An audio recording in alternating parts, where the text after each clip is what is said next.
Tolere o ignorante e ajude-o. Lembre-se de que há espíritos sublimes que nos suportam e socorrem com heróica bondade. André Luiz.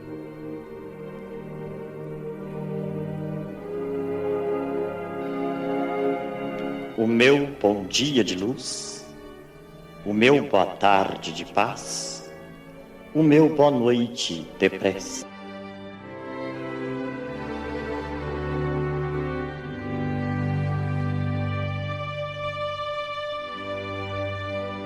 Leitura do capítulo 4 de O Evangelho segundo o Espiritismo. Ninguém poderá ver o reino de Deus se não nascer de novo. Ressurreição e reencarnação. Item 16. Não há, pois, duvidar de que, sob o nome de ressurreição, o princípio da reencarnação era ponto de uma das crenças fundamentais dos judeus, ponto que Jesus e os profetas confirmaram de modo formal, donde se segue que negar a reencarnação é negar as palavras do Cristo. Um dia, porém, suas palavras, quando forem meditadas sem ideias preconcebidas, reconhecer-se-ão autorizadas quanto a esse ponto, bem como em relação a muitos outros.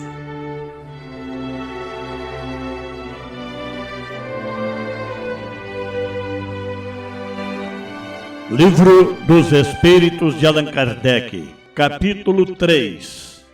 Considerações e concordâncias bíblicas concernentes à criação.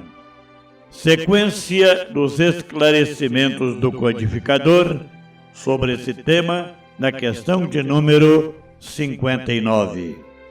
A existência do homem antes do dilúvio geológico ainda é, com efeito, hipotética.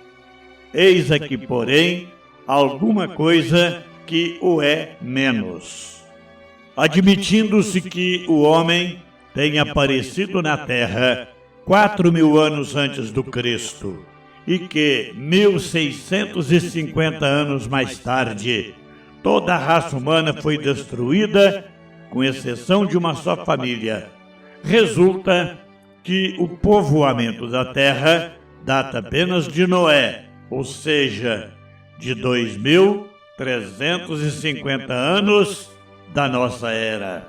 Ora, quando os hebreus imigraram para o Egito por volta de 1.700 anos antes de Cristo, encontraram esse país muito povoado e já bastante adiantado em civilização. A história prova que nessa época as Índias e outros países também estavam florescentes, sem mesmo ter em conta a cronologia de certos povos, que remonta a uma época muito mais afastada. Teria sido preciso, nesse caso, que além de 2.300 a 1.700 anos antes de Cristo, isto é, num espaço de 600 anos, não somente a posteridade de um único homem houvesse podido povoar todos os imensos países então conhecidos, suposto que os outros não o fossem, mas também que nesse curto lapso de tempo a espécie humana houvesse podido elevar-se da ignorância absoluta do estado primitivo ao mais alto grau de desenvolvimento intelectual, o que é contrário a todas as leis antropológicas.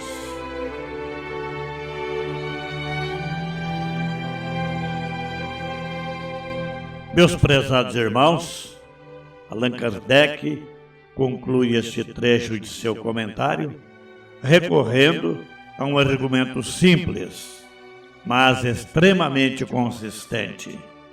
O confronto entre a cronologia bíblica tradicional e os fatos conhecidos pela história.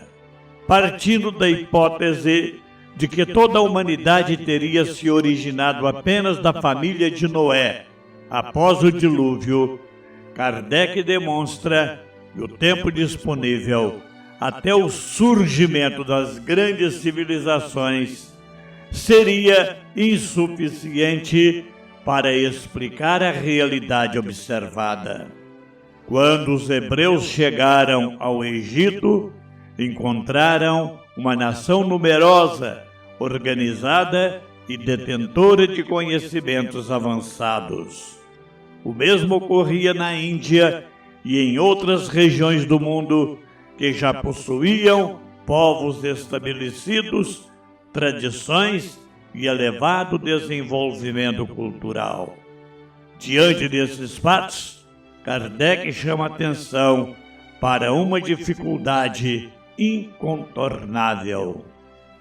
Seria incompatível com as leis naturais admitir que, em apenas cerca de 6 séculos, a descendência de uma única família tivesse povoado extensas regiões da Terra e, ao mesmo tempo, alcançado tão elevado grau de progresso intelectual e social. O codificador não procura negar a autoridade moral das Escrituras. Seu propósito é demonstrar que elas não devem ser interpretadas literalmente quando entra em conflito com as evidências oferecidas pela razão, pela história e pela ciência. A revelação divina é eterna.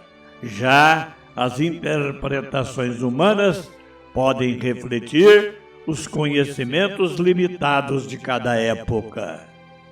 A doutrina espírita, por isso, convida-nos a harmonizar fé e razão. A verdadeira religião não receia o exame dos fatos, porque toda verdade procede de Deus. Quanto mais avançam as pesquisas sérias, mais se amplia nossa compreensão da obra divina, fortalecendo uma fé consciente, esclarecida e livre de interpretações incompatíveis com as leis naturais. Ave Cristo.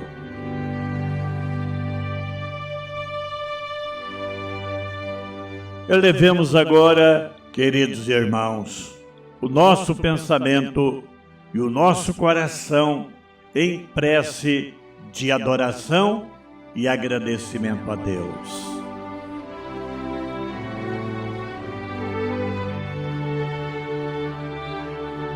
Senhor da vida, agradecemos pelos esclarecimentos que nos ajudam a compreender que a verdade jamais teme a investigação sincera. Concede-nos a humildade para aprender continuamente, a sabedoria para distinguir a essência espiritual das interpretações humanas e a serenidade para unir a fé ao raciocínio, conforme nos ensina a doutrina espírita. Que a luz do conhecimento fortaleça nossa confiança em tuas leis perfeitas e nos inspire a viver com mais amor, fraternidade e responsabilidade diante da vida. Abençoa nossos lares, nossos familiares, os enfermos, os que sofrem e todos os que buscam sinceramente a verdade. Que assim seja.